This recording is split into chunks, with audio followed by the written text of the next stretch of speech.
Trek Geeks is proud to have Fansets as its presenting sponsor. Fansets is the place for amazing pin collectibles, with over 200 officially licensed Star Trek pins and new releases every month. Stay tuned for a special discount code good on your next order at fansets.com, just for Trek Geeks listeners. Fansets. Our pins have character. We are the Borg, and you are listening to the biggest little show this side of the Alpha Quadrant. It's the Trek Geeks podcast with Bill Smith and Dan Davidson. You will listen. Resistance is futile. You must comply.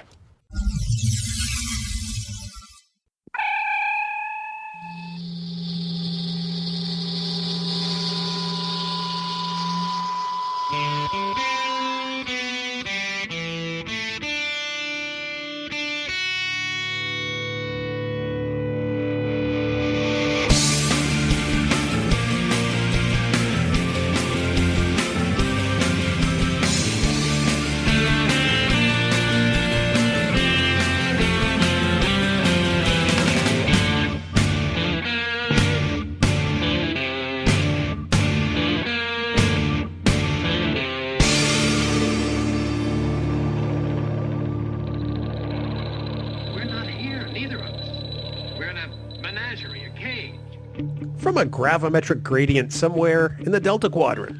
It's the biggest little show this side of the Alpha Quadrant, the flagship of the Trek Geeks Podcast Network. By the way, the Star Trek Podcast Network for your fandom. It's the Trek Geeks Podcast. I'm your co-host, Bill Smith, and this is episode number 209. Very excited to be here. Very excited to talk about a really fantastic episode of Voyager. And I get to do it with a guy I've done 208 other episodes with. As soon as I figure out how to shake him loose, there's just no telling how far this podcast is going to go. But for now, he's the co-host. He's, I'm sorry, what was your name again, sir? Boss? No. Hi, I'm Dan. Hi, Dan. Bill. Nice to meet you. Dan. Have we met? It's Davidson. Dan Davidson. Yeah. Not ringing a bell. Yeah. No? Hey, buddy. Wow. It's not episode 209, Bill. It is. Come on. It's 209er. No, it's not. I think the feedback from Vegas says no, it's not. Absolutely, that's correct. How are you? It's good to be here. It's good to be here. This episode's going to go by fast. Or is it? It's gonna go. It's gonna go by kind of like in the, I don't know, blink of an eye. Yes, we are in fact talking about one of the best Voyager episodes. I mean, as I was doing my initial watch through to become a completist, this episode really stood out to me. I had never seen it before, just a couple of months ago. And man, what a great episode. And I'm excited to talk about this today. It's funny that you say that because Susan and I watched it this weekend, and I have to admit, I don't think I had seen this episode since it originally aired. Oh, wow. It had been that long, and I didn't remember any of it. And I was floored by how awesome it was. It is such a Star Trek story. It is fantastic. It's got actors from Lost in it. I mean, it's got everything. So I thought it was great. And I'm glad we're talking about it. Lost schmost. That's not a real word, Bill. Yeah, I know. Believe me, I know. Lost isn't a real show. Lost sucks, and so do you. Oh, God, okay. Well, we're going to talk about Blink of an Eye. Other than that, no strong feelings about the matter. No, not at all. I'm glad I don't confuse wink of an eye and blink of an eye, because that could be a real thing. Yes, and believe me, I have thought how many times as I was putting together my stuff that I wanted to talk about tonight, how many times I would screw up the title and call it Wink of an Eye. Well, let's take you to something that you screw up all the time here on Trek Geeks, and that's the contact information. Dan, how can people get in touch with us in as fast or as slow a manner as they choose? Wow. All right. Well, if you're looking to get in touch with us, you can head on over to trekgeeks.com/contact, where you will find a plethora of ways to communicate with your two favorite geeks. Let's see. There's Skype chat. There's email. There's even voicemail via that big blue button using SpeakPipe. Whatever way you want to contact us, make it so, because we love hearing from you. Plus, there's also the most positive Star Trek group on Facebook, Camp Kittimer. It's our official group, and it's where over 1,600 friends gather to talk Trek. It's always positive and no bash or gate bash. See, there it is. Damn it. So no bashing or gatekeeping is ever allowed. To join the group, just head on over to facebook.com/camp. Oh, I did it again. See, that's 2. See, now I'm really on a roll. Facebook.com/groups/Camp Kittimer and be ready to take part of a truly wonderful social experience. As always, we want to thank our wonderful admins, Haley, Jackie, Sarah, and Dan for the amazing job they do running the camp. And please remember, you're not going to screw it up as much as I am, so just send us what you want. We're going to play it possibly sometime in a future episode, whatever. Back to you. That was horrible. That just made my night.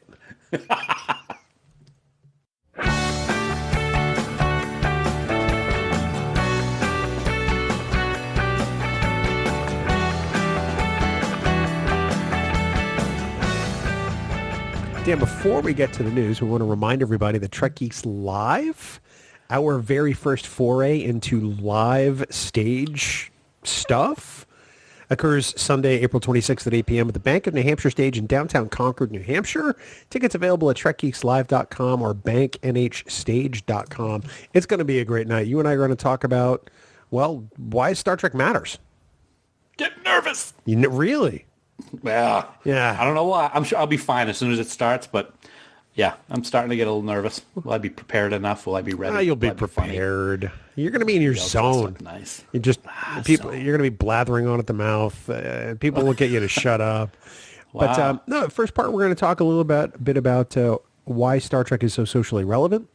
The second part is going to be a live podcast recording of Trek Geeks, the 10 most socially conscious episodes of Star Trek, and then we have a little something cooked up for after that. So it's going to be a great night, all to benefit the all-volunteer 501c3 Granite State Dog Recovery, a favorite organization of both yours and mine.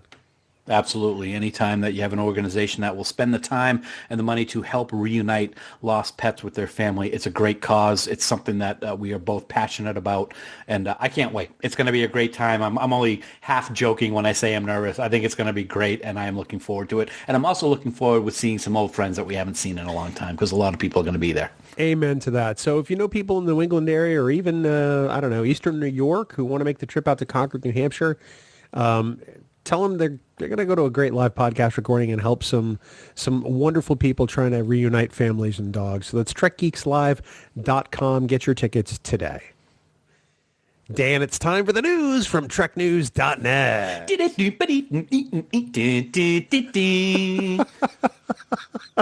Come on now. Spanning the Alpha Quadrant.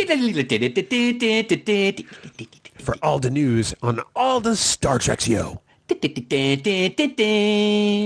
treknews.net.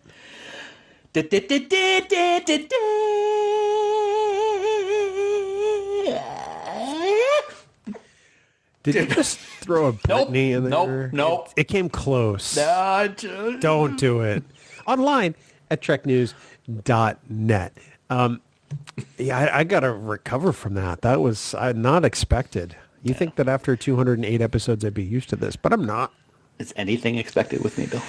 That's a great point. First up, Dan, as we celebrate Voyager 25 all year long, as we're doing in this very episode, we are very, very happy to see that Voyager's getting some extra special love, which many friends of ours had a chance to be part of last week while sailing the seven seas. Oh, how we wish we could have been there, man. Yes, Voyager 25 is in full swing, as you mentioned. And also in full swing is a new Voyager documentary, which was recently announced by filmmakers 455 Films, or 455 Films, depending on how you want to look at it. You may have heard of this company before when it comes to Star Trek, as they were the production company behind For the Love of Spock, Chaos on the Bridge, and The Captains. Executive producer David Zappone recently announced that the crew would be filming and interviewing guests who were on board Star Trek The Cruise last week. So we possibly may be seeing some familiar faces when the doc is released later on in the future. Very cool. And I have to say I'm so excited and happy for the news about this documentary, Bill.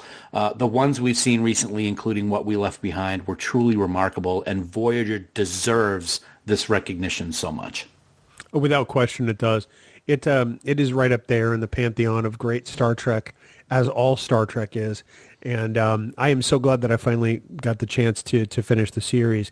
I'm really looking forward to this because I want to hear what the fans have to say, and I want to hear what the cast members have to say. After 25 years, time gives you a lot of perspective, and I can't wait to hear what everybody from Kate Mulgrew all the way on down has to say about this experience. I really hope that the folks decide to do some kind of fundraising event, because we were proud supporters of what we left behind. So I'm sure if they do something, you and I will be right there to support this one as well.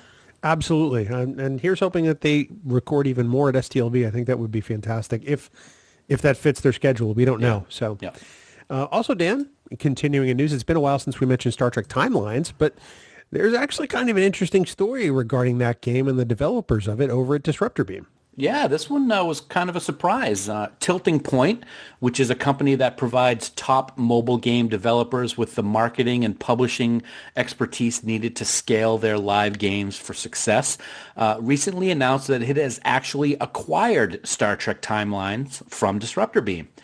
It has also hired Disruptor Beam team members to create a new studio called Wicked Realm Games. Let's try that again. Wicked Realm Games, run by former Disruptor Beam CTO David Cham. Timelines is one of the most successful Star Trek games in recent memory. It has over 8 million downloads and has earned, get this, Bill, over $100 million. The company has been working with Disruptor Beam on its success and felt that it was the right time to acquire it.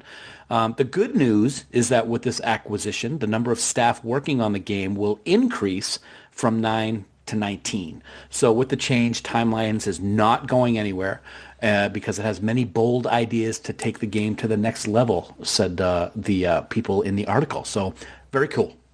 I hope so. I'm going to be straight up about this. I don't think this is cool news. At one point, that 9 number of staff members was a lot higher when you and I were at Disruptor Beam. Oh, absolutely. It was significantly higher. This doesn't sound like a success story. This sounds like a bailout. And I hope that this means that the game continues to grow, but I fear that it could result in steps backwards first. I don't disagree. When I saw that number 9, I was like, wow, when we were there were 60 people working on it at the time that we were there? A lot. It may have been even more. So hearing that there were 9 was kind of interesting. I have not played it as much as I had in the past, but I have checked it out from time to time. It still is great. They've got great art, great stories, great sound effects and such, but we'll see what happens.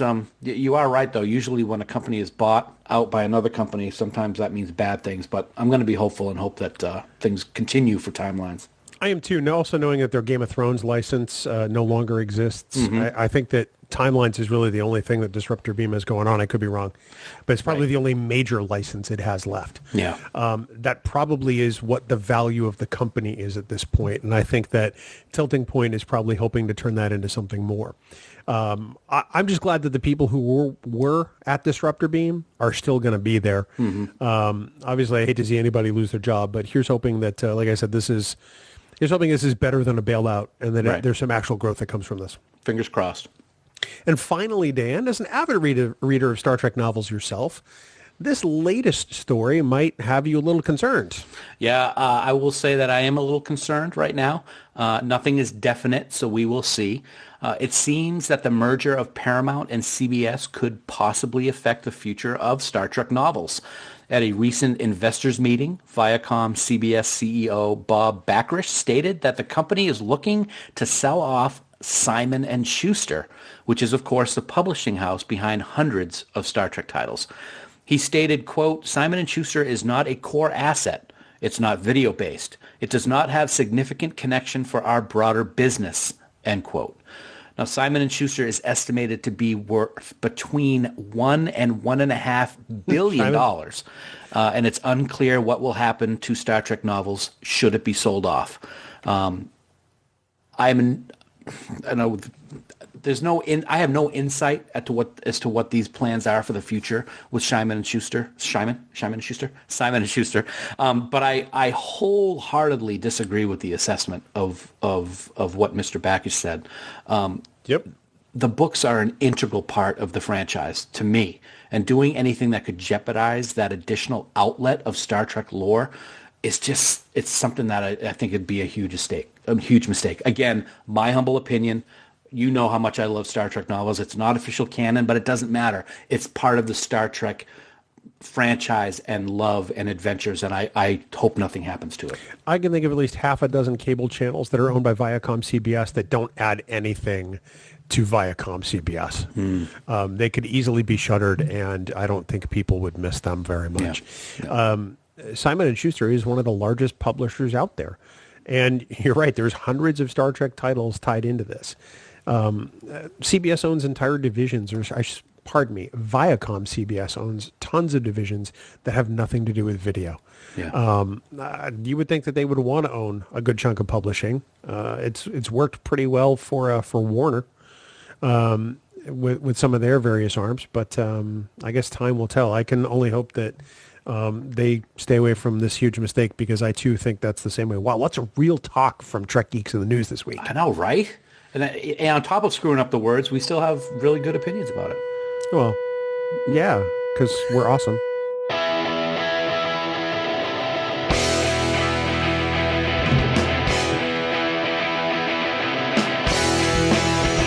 Well, Dan, of course, as we do every week, we want to spend some time talking about our amazing friends at Fansets. You know, we are so lucky to partner with them in the Trek Geeks podcast network.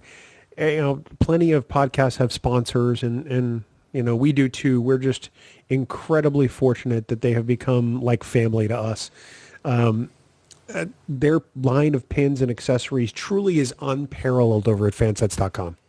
Yeah, they really are. And this past STLV, they released their Women of Star Trek special collection, which I have proudly hanging on my wall behind me. And we want to actually remind everyone of some incredibly big news that came out recently regarding the Women of Trek pin collection. Fansets is working very hard on the next batch of collector's pins for Women of Trek, as we talked about a few weeks ago, but we just want to tell everybody to keep your eyes open over at fansets.com in the coming months, as the new glitterized pins, you know how much I love the glitterized pins, Bill, they're going to start beaming onto the site. Next up in this collection will be Jadzia Dax, Nurse Chapel, Seven of Niner, Hoshi Sato, and and Sylvia Tilly are next to be released. The first pin is actually going to be Jadzia. People have been dying to have a Jadzia pin, so it's going to be available sometime in May, we're thinking. So save your money, or better yet, you know what? Just start sending your paychecks right over to fansets.com. It's worth it. You know it. I know it. So just do it. Right, Bill? Right, Dan. And I'm calling a moratorium on the use of Niner, unless we're talking about the Deep Space Niners. And that's it. Oh, yes. That's it. That's okay. No more. I can go with that. Okay. All right. Yeah. It's episode 209. Stop it. And Dan, about this whole paycheck thing, I don't know about sending your whole paycheck, because right here on Trek Geeks, Dan, we have a special discount code that's going to save you some of those hard-earned dollars. I mean, I know you don't work very hard, but I know that you want to keep as much of that money as possible. So, well, I don't know, Dan, are you interested in receiving 15% off your entire order at fansets.com? Yes. And everyone is, I can tell you that. It is so easy to do.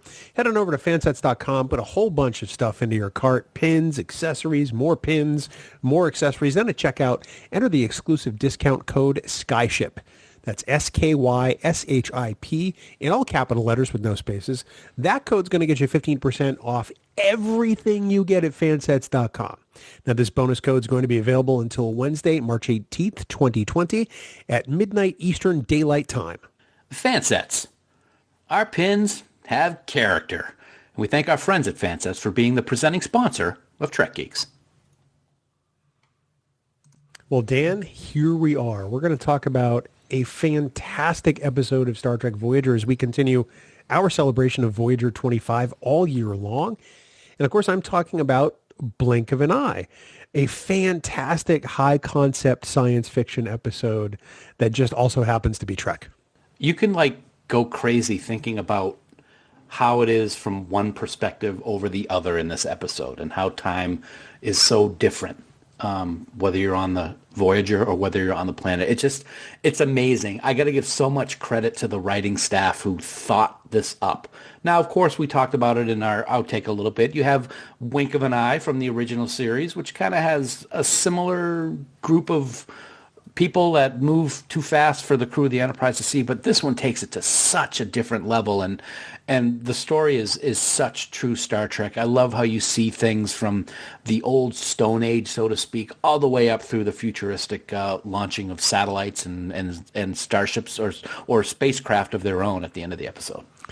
It may come as a shock to you, or it may not, that this episode of Voyager, the story is by Michael Taylor, who also wrote two of our favorite Deep Space Nine episodes, and in fact, two of the best Deep Space Nine episodes, The Visitor and In the Pale Moonlight. When I consider that, I am not shocked that this story is as great as it is. The script, of course, written by, the teleplay by Scott Miller, and one of my perennial favorites, Joe Menosky. Oh, yes. So you're right. The writing team does a fantastic job. Plus, you got Gabrielle Beaumont, who is no stranger to Star Trek, directing this episode. And I think that the whole thing just sort of comes together magically. You've got great words on the page. You've got great director, working with the cast. And then I have to say this episode is cast perfectly, especially with the guest stars. Oh, absolutely. I'm going to talk about Oh, that. God. All right, get it over with. No, I don't have to. You're not going to mention Hawaii Five-0 once. I'm just going to point that out. No, not at all. I'm not going to mention it. But all right. Before we get into the guests, though, I do have to talk about one of the things. I want to get it out of the way first, because this episode is a 10 out of 10, or it's a 9.99999 out of 10 for me. The one thing that was totally distracting for me, the very first scene in engineering that we have with Chakotay and B'Elanna. I don't think Michael Westmore was the person who was on the clock the day that they put B'Elanna's makeup on, or Roxanne's makeup on that day, because you can see her line on her Klingon forehead so bad in that lighting, and it totally distracted me for that entire scene. Well, thank goodness this episode isn't in HD then. Because that would be horrible. That would look really bad. I'm going to round up your 9.99999 infinity to 10. I'm just going to call it right now. Okay, all right. What we have here is a really interesting study on the evolution of a society as it goes through the years. You figure, and I have to reference this on Memory Alpha real quick. It looks like on the planet, one day is slightly more than a second long, which is really kind of fascinating. Was it? Yeah, that's right. 1.03 seconds. Yeah, that's right. In normal time. Crazy. So 3 years on the planet would take about 18.9 minutes, according to the continuity section on Memory Alpha. Right. So 100 years would pass in 10 hours. That's it. Like I said, it's mind-boggling. And you had that one scene where the doctor beamed down, and they were going to beam him right back up, but they weren't able to, and it took them about 20 minutes to find him and beam him up, and it had been 3 years in his time on the planet. So that's freaky. Oh, and I want to know so much more about those 3 years on the planet. I mean, I'm skipping ahead a little bit, but I'm just so fascinated by that element, because he wasn't gone very long, but he had a son. Yes. Can we talk about that for a minute? Absolutely. Photons be free. Just throwing that out there. Absolutely.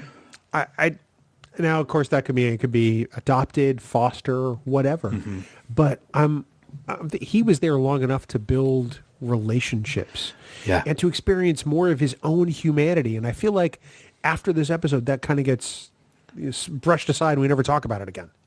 I really think, we just talked about in the news about the Star Trek novels. What an amazing novel that would be if they had some type of novel that talked about what the Doctor experienced in that 20 minutes / 3 years that he was on this planet, having a child. He didn't even realize that he still had the prosthetic on his nose when he beamed back up to the ship.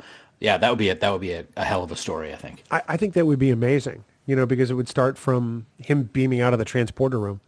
Mm-hmm. And the last chapter would be when they get him back. And I think that there was just so much there to download from the Doctor, no pun intended, that I really think that could have been its own story. this could have been a two-parter, honestly, and I think it still would have been just as amazing. Absolutely. Yep. One of the things I really appreciate about this episode is that it is, I have to say, is the science about it. We've never seen a Star Trek episode like this. We've never seen a planet like this. We've never seen a situation like this. So the fact that we get to witness the evolution of this society over, God, what seems like thousands of years practically, is really kind of jaw-dropping. I thought it was really a fresh take on strange new worlds, if you will. Yeah, I agree. I think one of the things that was interesting is we had 7 of 9 in the astrometrics lab, and even though it's science fiction, the science that they were explaining to us as we were watching this episode of why it was occurring, and that Voyager had actually become a third pole on the planet, which was why that these time differences were taking place. It was actually believable from a science fiction standpoint, and made the episode that much more enjoyable for me, because instead of like, oh my God, that just wouldn't happen, that just doesn't make sense, the way that they explained it actually made it make sense and made me love it even more, especially with those great guest stars. You know, the technobabble was easy to understand, and when Janeway sort of came in and made it really easy to understand, that really was the key to the whole episode. I think you're right. You know, if they had just sort of tech the tech or scienced the science, I don't know if this episode would have seemed nearly as approachable. I think it would have been confusing, especially to two idiots like us. Well, one idiot. Anyway, one of the things that you're not that great. I know I'm not very bright. One of the things that I liked is Chakotay, and I would have liked to have seen this. I don't know if the technology back then, when this first aired, was available like we would be able to see it today on Discovery or Picard. But Chakotay wanted the probe to take pictures every 10 milliseconds, which I forget. Math isn't hard, but right now I can't just do it off the top of my head as to how long 10 milliseconds is in the planet's time frame. But it would have been cool to see that evolution before our very eyes on the screen on the bridge when they were watching these pictures. They showed how, buildings were coming into focus and stuff like that. But I thought that was a really cool way to show the people on the starship and the watchers of the episode how the planet was evolving so fast through the eyes of the Voyager crew. It made me wonder why they couldn't just video the whole thing.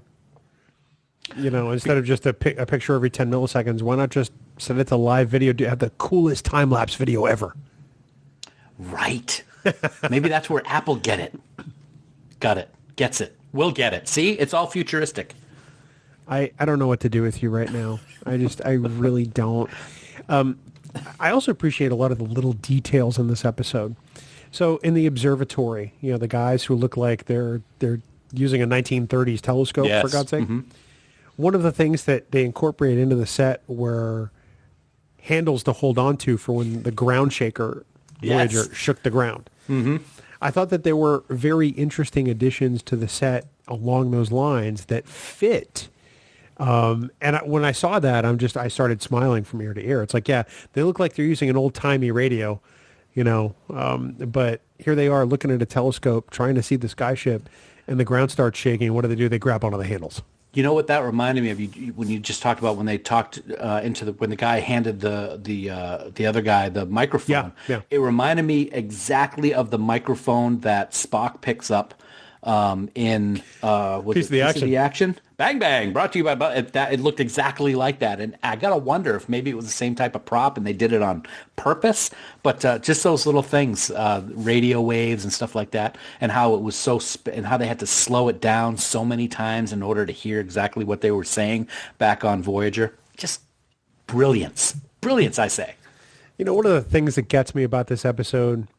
You had a problem with B'Elanna's makeup. The one thing I have it's the tiniest of problems. It's just how unrealistic Paris's approach to this all is. Because hey, why don't we just reach out to them? It's like, dude, you can't do that. You can't do that. Prime directive. Yeah. It's like he's forgotten. I get he was a prisoner. Come on. But he still understands the prime directive. And he's on Janeway's ship, for God's sake. Yeah. It seems slightly unrealistic to me as a viewer, but I get it. Somebody had to say that. Why wouldn't it be Paris? I agree 100%. And I have to wonder if maybe it was just a way for Paris wasn't in this story very much. He didn't have much to do. So maybe that was his filler part of the episode that, he's getting paid. They have to have him do something. Let's just have him do this and then we won't worry about him the rest of the episode. I don't know. But you know why we didn't have to worry about him the rest of the episode? Why? Because we had guest star Daniel Day Kim, also known as Jin Kwan from Lost. As Chen Ho Kelly from Hawaii Five-0. Mr. Katana Retz on this here episode, but yeah, he was pretty brilliant. I've been waiting to say that for a while. He was Daniel Day Kim was fantastic in this episode. I mean, he's turned up a couple of times in Star Trek. Turns up again in Enterprise, if I'm not mistaken, as a Mako. I think you're correct. Yes. Yep. But I think he really brought this part home. He brought the humanity of this part home, and you know what he delivered as Katana Retz was hope. He was going there to touch the skyship, or at least to find out about it. Yeah. That wasn't part of the mission, boarding it. But he hoped to bring something back to his people. And by the time he comes back at the end of the episode, they're helping Voyager. It tells me that this society not only has evolved, but they've become almost worthy of being in the Federation in a sense, probably because of some of the knowledge he brought back. Yeah. And you got to wonder if that's another thing, if the Federation ever gets as far out as they were, would they become a Federation? Or where will they have been now? I mean, you got to think how many more, oh my gosh, it would take 70 years to get out to the Gamma Quadrant or the Delta Quadrant. How many years? Oh boy, 76 years times, I'm not even going to try. Forget about it. I need to take a nap now. That'd be like 10,000 years or something. My God. You talked about when they went to get close to the skyship, and then they decided to board it. A couple things about that I want to bring up that I found a little interesting. It was very convenient for the way that they could kill off the other guest star so that she wouldn't have to have a lot of screen time, so they could save it all for Dan. I thought that was pretty cool. But I understand that the time difference caused them to look at the crew as if they were frozen in time. Don't you think that Voyager would have locks on the docking ports so that they couldn't just have any old ship dock up and open the door and go start wandering around? I thought that was a little interesting. A little odd. Well, because of the whole time shifting thing, I mean, who knows? Yes. Maybe it's some sort of automated system that automatically locks those things when the ship goes on alert. I don't know. I thought it was funny. We don't know that they didn't break in. They wouldn't do that. They're nice. As it was, he sort of Conan the doors to engineering open. Yes, that's true. He's like, raw. And he opens those things. So how do we know they didn't have some sort of, device like Starfleet has that helps them open the door when there's no power? And those were the moments, that moment and one other moment in the episode reminded me so much of Wink of an Eye from TOS is everybody was frozen. Even Neil exploring his coffee was frozen, which I thought was cool. And the part where they listened to the recording and it was so sped up, it sounded like an insect and they had to slow it down so that they could listen to it. I'm not going to lie. I love that. I thought that was great. Absolutely great. We mentioned Paris doesn't do a whole lot in this episode. Really, there's a bunch of people who don't do a whole lot. Not in this a lot. Chakotay, Tuvok, Harry Kim. Mm-hmm. Really, 709 doesn't do a great deal. She does some, but not a great deal. It's funny when we were watching it this weekend, Naomi Wildman comes in. And we're watching, and I said, I don't know why, but I'm really liking what Seven is giving to this episode, even though all she's doing is reading sensors. I really thought for some reason what she was doing was really cool. Maybe it's because it was the whole explanation of the poles and the planet, and it just kind of stuck with me. I don't know why, because you're right. She really didn't have a lot to do but look down, tap a couple of keys, say Naomi Wildman, and then continue on doing her stuff. But I really appreciated what Seven did in this episode. As I watched this episode, again, for the purposes of doing the podcast, I found myself wondering if our ancestors as humans ever did something similar or ever thought something similar, in their own societies, let's say in medieval times. Did they think that there was something up there and assume that there were sky friends? And I mean outside of some kind of religion. Did they think that, there was something out there that was controlling the planet like aliens? I don't doubt for a second. You have all the evidence of stuff like that they might have. You have those the big giant shapes in the fields. I forget where they're even located, but they're gigantic. That they're shapes of whatever. You have the pyramids. You have the Easter Island statues. You have all these different things that point to the fact that people were possibly watching things up in the heavens. And that's where you have to stop, though, because was it more religion or was it more what we saw in this episode? Well, in reality, I think that this borders on religion for some people. Clearly, for many, it doesn't. The science wins out in the end, as it would always in Star Trek. But the debate over what to do about the skyship, leads to wars on the planet. Granted, it was over in a couple of weeks and they signed a treaty, but the skyship looms large, and whether the Voyager crew intended for it or not, they have shaped the development of this society. If you take a step back and think about it, can you imagine that being Kirk and Spock and crew? Yeah. I think that this would have gone very differently with them, and there would have been probably more direct involvement, maybe to the planet's, detriment. I don't know. It's funny that you say when you talk about the religion versus non-religion aspect of it, because in my opinion, in the very beginning of the episode, before Voyager shows up, it is religion. They're doing sacrifices on that slab, and they have a specific plant that they're going to offer to the gods. And then the skyship shows up, and it all changes from there.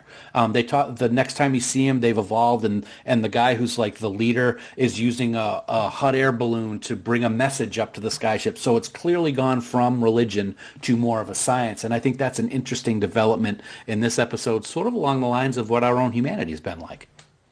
No, that's a really great point. I forgot about that.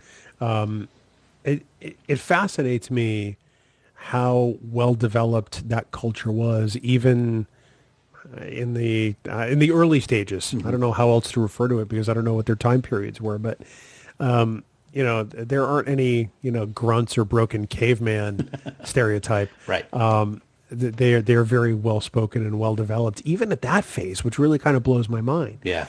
Now maybe that's just the writing, but maybe that says that this species, this society, had a predetermination or a predilection to these great advances.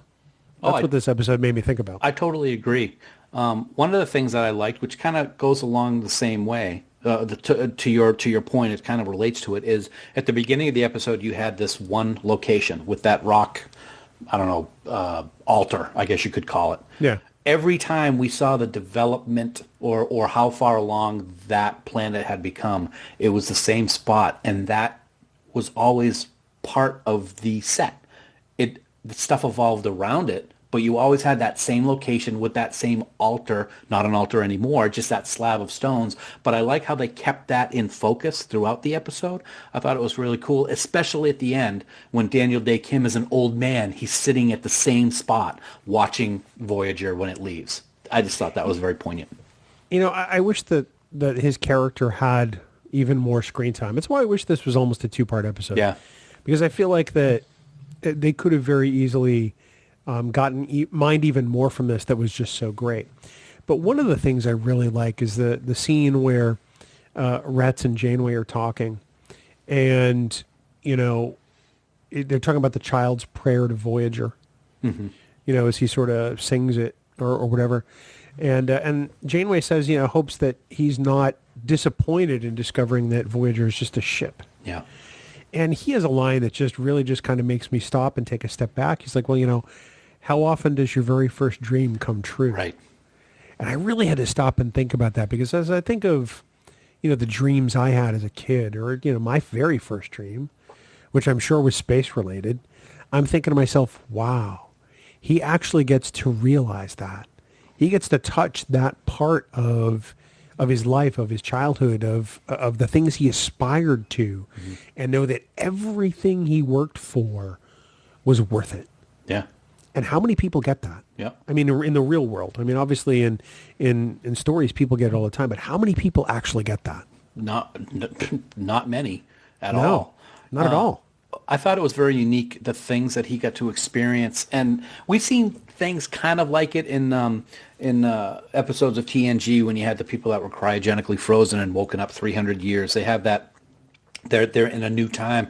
He experiences that in just hours, because when he's going back to the planet, everybody thinks he's been dead for decades. Yeah. And he's like, no, Orbital 1, I'm coming in for a landing. And the person on the other end of that communication must be like, who is this crackpot? But he gets to come back. He gets to tell his story. And you see that evolution of what they do. Instead of the antimatter missiles that they're firing, it evolves into the ships that help pull Voyager out. So he's from the kid experiencing that first dream all the way up to saving the people that he met and became friends with. And as he said at the very end of the episode, it's like he was saying goodbye to an old friend, even though they only met a couple hours ago. You know, it's amazing to me, that whole scene where he's headed back to his planet reminds me of the opening of Buck Rogers after he gets defrosted by the Draconians and is headed back to Earth. And like, well, yeah, he's just going to fly right through their shield and we'll have the path through the Earth defense shield. And he's like, yeah, Houston, Lucky Buck is back. I'm like, they're like, who the hell is this? Who are you, crazy man? Right. And that's really what that kind of reminded me of. It kind of made me chuckle a little bit because it was Daniel Day Kim, but all I could picture was Gil Gerard. Gil Gerard. Wow. DB. Anyway, wrong podcast. Yeah. And now Ranger 3, a Buck Rogers podcast coming to you summer 2029. 2029. All right. I'll put that on my calendar. From the Trek Geeks podcast network. Very nice. Very nice. Thank you. Those outfits of Buck Rogers. Oh my God. I was just going to, it's so the white funny. Spandex. It's so funny that you say that, because I was going to say those outfits that the astronauts wore, Katana Retson and his companion who died, those were hideous. Those were bad. Oh my God. Those were big. They look like sumo suits that hadn't been inflated. That's exactly right. I was going to say that. Yeah, they were not good. No, not at all. And I liked how he had what they did was they took the Enterprise E joystick that Riker uses in Insurrection and put it on their capsule so that he could steer the ship with it. That's what I'm thinking. Is that true? I don't think so. I don't. But you know what? It sounded like it was true, wasn't it? Well, because this episode came out in 2000, and Insurrection was what, 98? Something like that. I don't know. We're through running from these bastards. Yeah. I don't do it as well as you do. No, you don't. You really don't. But that's okay. I have to think that this whole experience is, man, this is another one of those times I wish that episodic Star Trek let things affect the crew a little more after the fact. Mm-hmm. Because I could see this experience really affecting Janeway at a very, very deep level. To think that her crew had this influence on this planet. Would they have made the same advances if Voyager hadn't gotten stuck? Yeah, and you got to think, it's eons of history that these people have developed their entire culture around this skyship. So it really is. We could spend weeks talking about what could have been or what should have been, actually, is the way to put it, had Voyager not been stuck in orbit.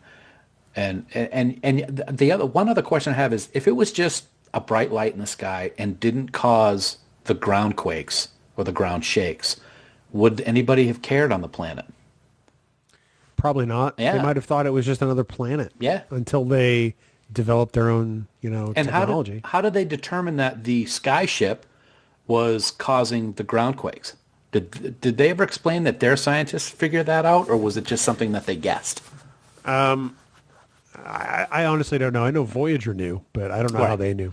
Right. The ultimate irony here is that the only way Voyager could escape this was for that planet to develop to a point where they could tow them out of it. Yes. Yep. And I don't know if that qualifies as a predestination paradox or not, but I know. Tell me about it. Oof. But that really is the irony to this episode. And in finding themselves in a situation which the Prime Directive is supposed to help avoid, they have to completely and unwittingly alter the destiny of this world in order to escape. Yeah. And Janeway doesn't seem to have a problem asking for help from people that she's not supposed to be talking with in the first place because of the Prime Directive. Right. It's a convenience. Well, I think there are plenty of times where she defends the Prime Directive and even upholds it. Yeah. And in this case, they they tried not to interact. I suppose it doesn't matter at this point because as we were just talking about, their being there, even though they didn't want to be, helped determine the course of the entire history of that planet's population. So I guess at this point, asking somebody to help for a few minutes, as it turns out in our time, I guess really isn't that big a deal. Yeah, probably true. Yeah. And it's just the irony of this situation just always fascinated me from the first time I saw the episode. Voyager wouldn't have gotten out of this if they hadn't accidentally altered the development of this planet to begin with. I mean, it was nobody's fault. I just thought go ahead. I just thought of something completely arbitrary, and you made me think of it. We've talked about Simon & Schuster tonight during the news, and we've talked about how the Doctor's story could be a whole novel in itself.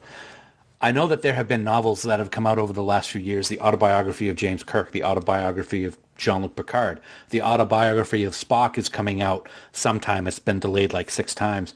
Someday, I hope they do an autobiography of Catherine Janeway. And oh man, wouldn't it be amazing if they had a specific reference to this episode and how much it affected her as captain going forward? I agree with you 100%. Yeah, I think that would be fantastic. It would be interesting if if they did a book on the Doctor's time on this planet, if it were told in the first person by the Doctor, almost in log entries. Yeah, that'd be great. Wow, to dream. To dream. It's interesting to think that once Voyager leaves this place, this planet is going to develop far beyond the technology that exists today in Starfleet. Right. That's really kind of mind-blowing in itself, too. It's like, it took them a long time to catch up, but before long, they're going to leapfrog everything. And isn't it interesting to think that maybe they could have gotten Voyager home faster? Yeah. Here's another one. Here's another mind bleepery. Yeah. What if the Borg showed up to try to assimilate this planet? What would have happened to them? Oh, I don't know. That just popped into my head, and that's like, whoa, what would happen to the Borg? Would that planet be able to get assimilated? And if not, what would happen to the Borg? And what if they did get assimilated? Oh my God, it's just, I'm going to pass out in a second. Well, would the Borg have found a way to deal with the time thing? Yeah. I mean, they have the whole, chronometric particles and they can use those tunnels that have those steel barriers in the frame. The girders? Oh my God. Yeah. Don't get me started on that. Yeah. There's really not a whole lot to dislike about this episode. No, not because at all. it is. I think it really is one of the most hopeful episodes of Voyager. I mean, Voyager is all about hope. And let's be honest about that. It's about the hope of getting home. It's about the hope to seeing your loved ones again, your family, and to become, to be back with Starfleet again. This Voyager is all about seeing the best parts of a terrible situation. And I think that this episode is a great microcosm of that because, I forgot it. Katana Retz. Katana Retz. Yep. Katana Retz. He embodies the hope that Voyager stands for, that Starfleet stands for. You hope that those ideals translate into some of the alien cultures they meet, and it developed like nobody thought it would. And I think that's really one of the reasons why this episode resonates with me so much, is because at the end it was about helping people. It was about friendship, and that's what I want my Star Trek to do. And you saw that, I've talked about it once already, you saw that in the final scene when Katana Retz is an old man looking up, watching Voyager leave, the look on his face, knowing that he helped, and his dream became a reality is what makes this episode so very special for me. It was just there's, we sit here and talk all the time about how we love this about Trek, and this is great, and I use the words amazing and just masterful all the time. This is one of those ones that truly every one of those adjectives is accurate, because it's one of those stories that once you see it, and I'm going to be kind of a hypocrite because I couldn't remember it because I saw it so long. This isn't an episode that I'm going to forget for a long time. Now that I have so much more invested in Star Trek in my life than I did maybe at the time when it was on, this one is a special one. This is one of the top ones of Voyager, easily, if not one of the top Trek episodes that we've ever seen, especially that we've ever talked about here on the podcast. So there it is, the last scene. Katana Retz is sitting on that hillside, that has been so prevalent in the episode, and he's looking off into the sky as Voyager just sort of fades off into existence and vanishes. Do you think the rest of the planet lost its mind because the skyship was gone? Well, there weren't going to be any more ground quakes. They could get rid of those handles off the telescopes. That we know of. But they know of too. Yeah, that's true. Yeah. But you're going to ruin it for everybody, Bill. No, but let's say you're a kid looking up at the sky and you notice the same thing. What does that do to your dream? Mm-hmm. You know, I just thought of that just now. I mean, if you got the same dream that Gaetano Retz had as a child and you're that child, what happens when you see that bright light that's been in the sky for as long as you've been alive all of a sudden go away? What about the generations of people that saw it and they're trying to talk to the new generations about this mystical skyship and they're like, what are you talking about? There's nothing up there.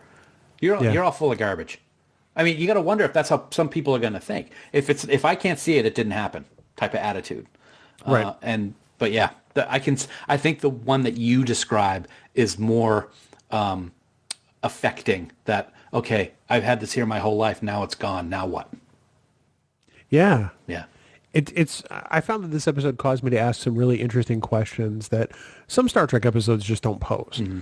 I think that's the other reason why I'm excited by this episode, because it makes me use my brain a little differently. Yeah. It makes me consider more of the what if than some other episodes, and I think that's why I like it so much. I liked about it is that you had this skyship and you don't know what these beings are. Other episodes of Star Trek in the past, they would have been considered gods, and they would have been prayed to. And I like how that didn't happen. This culture did not make it a deity type of issue. They made it more of a unknown type of issue, an unknown reason why it's there, and an unknown civilization inside of it. And then created their own lore about it. Mm-hmm. You know, at one point there were toys. Toys, yeah. You know, for the Sky Friends. Yep. Can you imagine that? I was going to say, can you imagine that animated series on Saturday mornings? Meanwhile, up in the skyship. Sorry. Oh, skyships are not dangerous. Yeah, they are. Yeah. Speaking of deities, Dan, if we did not pay homage to the deities that provide the music for Trek Geeks on a weekly basis, nice segue, we would be horrible, horrible human beings. Well, you're a horrible human being. I would join you at that level. But of course, 5-year mission, without whom Trek Geeks would sound a whole lot more like Dan Davidson, and the world just doesn't need that. They are every last bit of music you hear on Trek Geeks. Plus, they have an amazing podcast on the Trek Geeks Podcast Network now. What? Oddly enough, Dan, it's called 5-year mission. What are you talking about? 5-year mission, you've heard of them? The podcast? Among other things, yes. Yeah, they're pretty good. Yeah. They got good albums too, though, I got to say. Fantastic. Year 1, year 2, year 3. Did you know there's a year 4? Yeah, and coming soon. Well, coming. I don't know when. Coming someday. I don't know when. Year 5. Yeah, 5, baby. Because there's 5 years in the mission. Yeah. Just throwing that out there. But you can get all of those albums in your hot little hands. Go to 5yearmission.net. Get them all. Listen to them all. And then download their podcast, because it's some really great content, Dan, and we love those guys. We also love Spock's Brain and the Trouble with Tribbles. Those are 2 good albums, too, I got to say. And they got some good videos, too. There's one video where there's like 30 farts everywhere. I mean, how can you not lose when that happens? Am I right? Anyway. It's 30 times better than one Dan. Well, of course. Anyway. So I'm watching my episodes the other day, because I always do. Oh, God. And, dude, I got to say, that blasted crystalline entity showed up again. Remember that? And it wreaked havoc on the Enterprise, dude. You know, and there was a xenobiologist on board to seemingly help try and communicate with it. But her son was killed by the entity back on Omicron Theta, you know, when Data was there, too. And she had other plans. Oh, yes, she did. And when the crew was trying to communicate with it, she sent wave after wave of 5-year mission music at it, which built up to the point where the entity just shattered. Gone. Potentially amazing first contact moment was destroyed, along with Keelamar's career and sanity. You know the episode, Bill. Silicon Avfarktar. God. At some point, do these get tolerable? They're so fun. Are they? Is that the word you? I think we have 2 very different definitions of the word fun. This is going to be a great one to see on Fark's Twitter.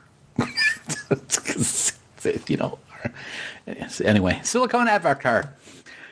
Say that 10 times. No, don't say it 10 times fast, please. And of course, yeah, it's really kind of hard to springboard off of that when it was just so terrible. But don't forget, despite Dan's Farkisms, you can support the Trek Geeks Podcast Network by subscribing to exclusive bonus content via Patreon. You can check out our T-shirt and our annual supporters pin designs for 2020 and even get raw, unedited audio of all of our podcasts, along with some other great perks, Dan. Absolutely. And we want to take a moment right now to thank our associate producers for Trek Geeks. We are so grateful for their support, and they include Adam Sanders, Brandon Everidge, Heather Sohn, John Krikorian, Rick Tatro, Trey Womack, Sean Lynn, Shane Murray, Tim Robertson, Tim Serdar, Vikram Bhatt, Greg Rozier, Andy Fark, Kimberly Francis, Ron Robel, Brooke Horton, Christina Werther, Jim McMahon, Luke Burnham, Eric Sakian, Lisa Tomlinson, and the gracious and wonderful Conrad Hutchins. I was a little more tame than I was expecting. Well, I'm fluent in over 6 million forms of Conrad Hutchins. Do you speak Bocce? Oh, of course I do. It's like a second language to me, sir.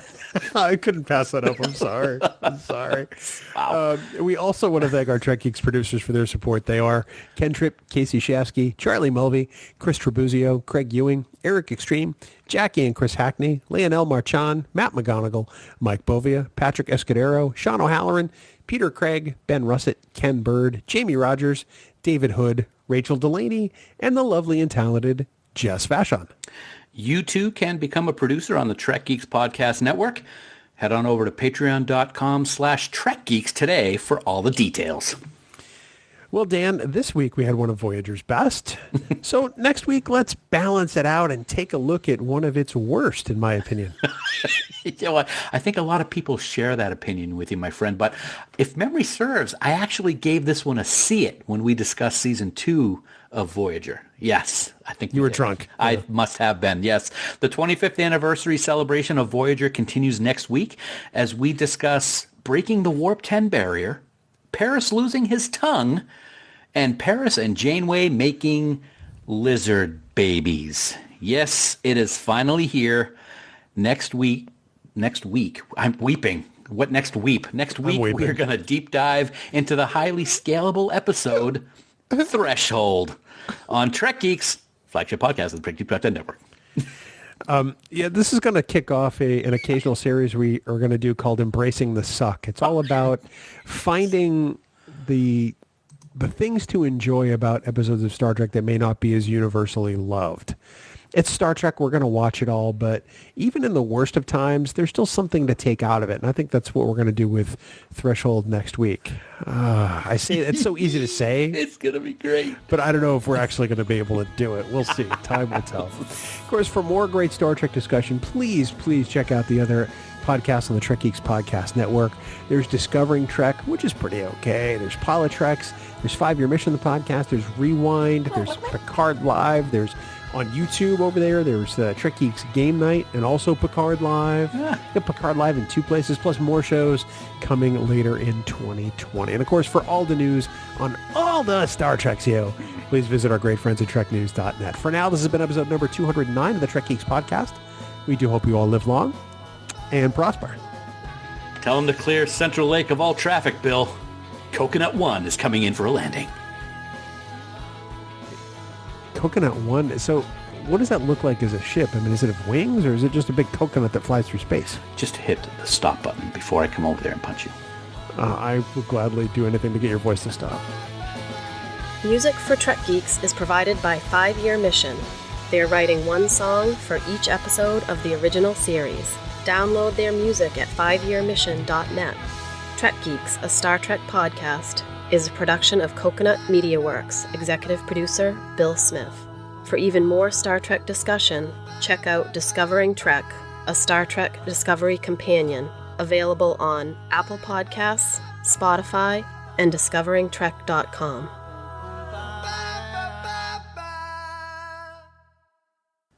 Bing bong. Big bug. Wait, why are you crying? Is it because of my mellifluous... Let me take that again. Well, now I'm not Was it crying because anymore. of my mellifluous tones? No. Why? BBC America is playing Deep Space Nine, And the finale was on right before it came up. I just love it so much. I was just about to hang up on you. I'm over it though now. Are you? You look like you got that ugly cry face. No, wait, that's just your face in general. Wow. Sorry. I walked right into that rake again. Dude, it's been 25 years. You haven't learned this yet. I must like work in a rake factory. I don't get it. Or You have the sign they have on the wall that says the number of days since the last accident. When you're there, it's always 0. well, maybe it's Because you always step on that garden rake like you it's would a believe. rake factory. I did one early or late, depending on when you're listening to this. I'm deleting this recording. Oh, there's nothing like fun outtakes, and this is fun. Have you heard the latest latest episode of 5-Year Mission? With the podcast kids? yet? I have Yeah. not listened to it yet, but I've been reading a lot about it. People will love it.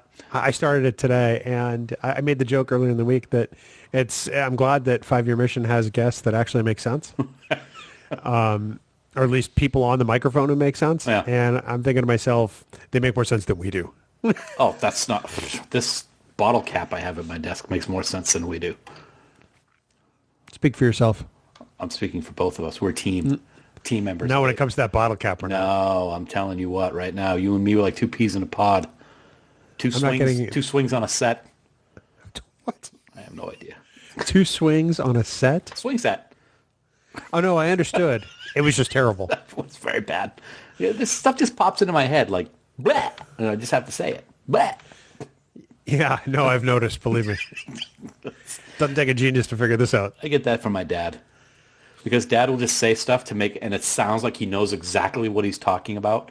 But Chris and I just look at each other and do a fake vomit. We go, bleh, because he's just spewing BS. Yeah. There you go, Dad. Jerk. Yeah, it's good to know that didn't skip a generation. Absolutely not. Yeah. No, but everything I say is 100% accurate and true. What? Huh? Yo, you awake? Come on now. Oh, no, I'm awake. I simply couldn't believe my ears. Very good. See, we're able to throw references in even when you're not trying. See how easy I make it for you? Yeah, no. How easy you make it for me. If I get the slightest word wrong, you're like, that's not the quote. Well, that's why you... hey, I'm sorry. When it comes to quotes, don't screw it up, because then it's not a quote. Right? Well, I never see, but here's the thing. I never say I'm quoting anything. Doesn't matter. You always just come in and correct me. No. It's like, nope, that's not what it is. I'm like, I don't care. I'm saying it this way on purpose. I don't want you to embarrass yourself in front of other people. I'm trying to help you. Because I care. Sorry, I had something in my throat. You don't want me to embarrass myself. I've been doing a podcast with you for 5 damn years. I will give you one thing. You're good with the comebacks. I got to say. It's one of the things I hate about you the most. So, for years, I started when I was 16. I was the court jester at a Madrigal dinner theater in Guilford, New Hampshire. And it took place at the Methodist church in town, sort of in their big function hall. And it was not a high budget affair, but it was something that people look forward to the first weekend in December every year. And essentially, I got to be an insult comic at 16 years old for an entire weekend. I got to do nothing but pick on people and essentially make your face jokes. Wow. Without saying your face. It was one of the most fun weekends I had for a good 4 or 5 year run. Did you have Did you have the hat that had like the double points and everything? Oh yeah. Oh my God. I had a kabonger too, which is the little tiny shape. staff the Joker has. Yep. A kabonger, is that what it's called? Yep. Huh. And it was a blast. It was not great theater, but it was fun theater. That's cool.